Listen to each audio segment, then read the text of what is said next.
Сәлеметсіз бе, құрметті дертке шипа арнасының көрермендері. Денсаулық туралы ең пайдалы арнаға қош келдіңіздер. Қалампырдың небәрі 2 бүршігін жесеңіз, сіздің ағзаңызға не болатынын білгіңіз келеді ме? Ол сіздің ас қорыту жүйеңізге қатысты ауруларды емдеп, ағзаңызды қалпына келтіріп, тіпті ісікпен күресуге көмектеседі. Бұл қалампырдың емдік қасиетінің кішкентай ғана бір бөлігі. Әрі қарай бұл таңғажайып қасиетке бай дәмдеуішті қалай денсаулықты емдеу үшін тұтыну керектігін білгіңіз келсе, біздің каналға тіркеліп, лайк пен қоңыраушаны баса отырыңыздар. Ең алдымен қалампырдың не екенін біліп алайық. Қалампыр Индонезия аралдарында мәңгі жасыл ағаштарда өсетін бүршіктер. Қалампыр әлемдегі ең сүйікті және танымал дәмдеуіштердің бірі.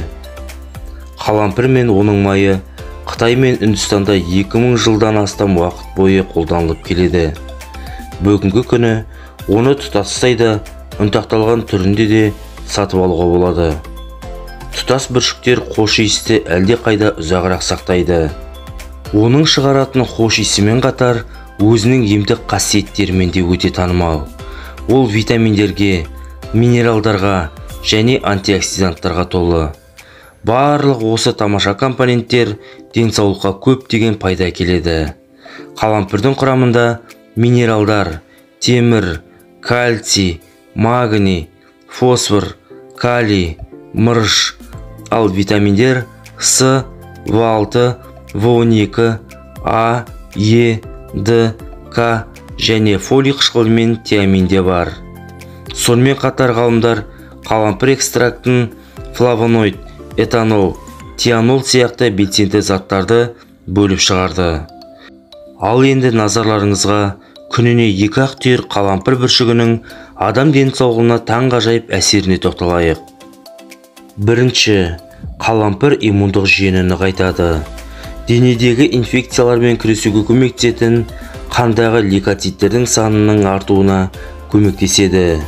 Және оның бәрі осы дәмдеуіште өте көп болатын С витаминінің арқасында жүзеге асады.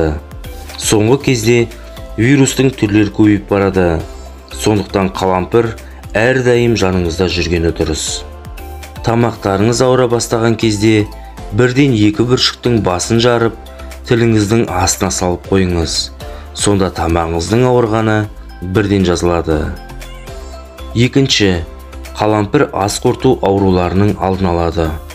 Лагос университетінің Фармология колледж факультетінің өзі зерттеуінде қалампыр сығындысы асқазан жарасын емдеуге көмектесетінін дәлелдеді. Ол сонымен бірге газды кетіріп жүректің айнуын азайтады. Сонымен бірге іш қатудың да алдын алады. Ас қорыту мәселелерімен күресуде ең жақсы жолы ұнтақталған қалампырды балмен араластырып ішке қолдану. Үшінші, қалампыр тіс ауруын басады. Қалампырдың жергілікті анестетикалық қасиеті бар. Егер сізде тіс ауруы болса, дәрігерге жеткенше қалампырды тіс ауырған жерге басып ұстаңыз. Төртінші, бауырдың денсаулығына көмектеседі. Бауырдан токсиндер мен химиялық заттарды кетіреді. Сонымен бірге дәрілік заттардың сіңуіне көмектеседі. Қалампыр құрамындағы эвгенол бауырдың қабынуы мен ауырсынуын азайтады. Бас ауруына да қарсы осы дәмдеуішті қолдануға болады. Бесінші, сүйектер мен буындарға жақсы. Қалампырдың құрамында эвгенол, флавоноидтар және марганец бар. Олар сүйектер мен буындардың нығаюына көмектеседі. Бұл заттар сүйектің тығыздығын арттырып, сүйектің өсуіне қатысады. Алтыншы, қалампырдың бактерияларға қарсы қасиеті бар. Буэнос-Айрес университетінде қалампырдың ішек таяқшалары, Е-коли және алтын стафилококк сияқты ауыр бактерияларға қарсы қасиеттері сыналған зерттеулерге қарағанда қалампыр майы оларды бұзатынын көрсетті. Шай ағашы майынан, насыбай гүлінен және қалампырдан табиғи жолмен жасалған ауыз шаюға арналған рецепті өте кең таралған. Бұл шайғыш тіс иектерін емдейді және 21 күннен кейін тістегі кір мен бактерия мөлшерін азайтады. Сонымен бірге 1 кіші қасық қалампырды жарты литр суға қайнатып, тамшылармен күніне 3-4 тамшыдан құйып отырса, көзді конъюнктивиттен емдеуге болады.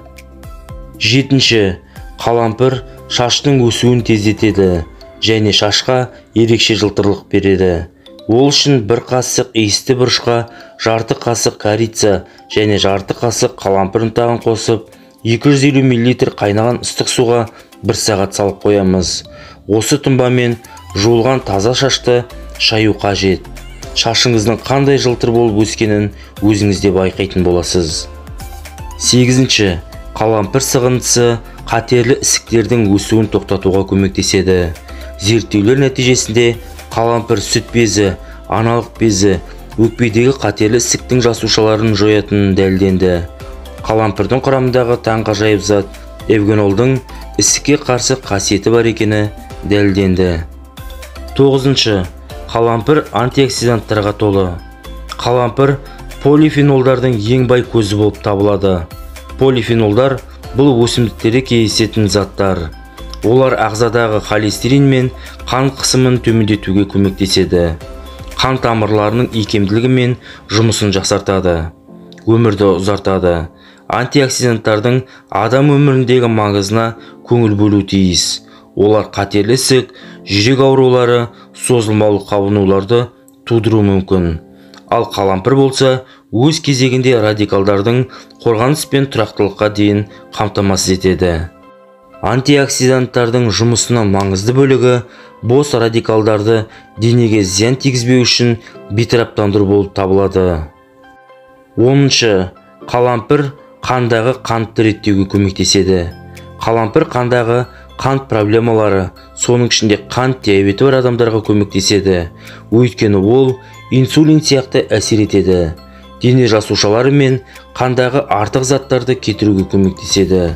Глюкоза деңгейін қалпына келтіреді. 11. Қанның дұрыс июына көмектеседі. Қалампырдың құрамында қанның дұрыс июына көмектесетін К витамині бар. Қалампыр әйелдерге дұрыс етеккір циклін қалыптастырады, ал еркектердің жыныстық күшін арттырады. Алайда қалампырды аяғы ауыр әйелдерге мүлдем қолдануға болмайды. Себебі ол жатырдың тонусын тудырады. Сонымен бірге 7 жасқа дейінгі балалар мен емізулі аналарға, асқазанында ойық жарасы бар адамдарға, жүйке жүйесінде және жүрегінде ақауы бар адамдарға қолдануға тыйым салынады. Қалампырды қалай сақтаймыз? Қалампырды шыны ыдысқа, күн түспейтін жерге сақтау қажет.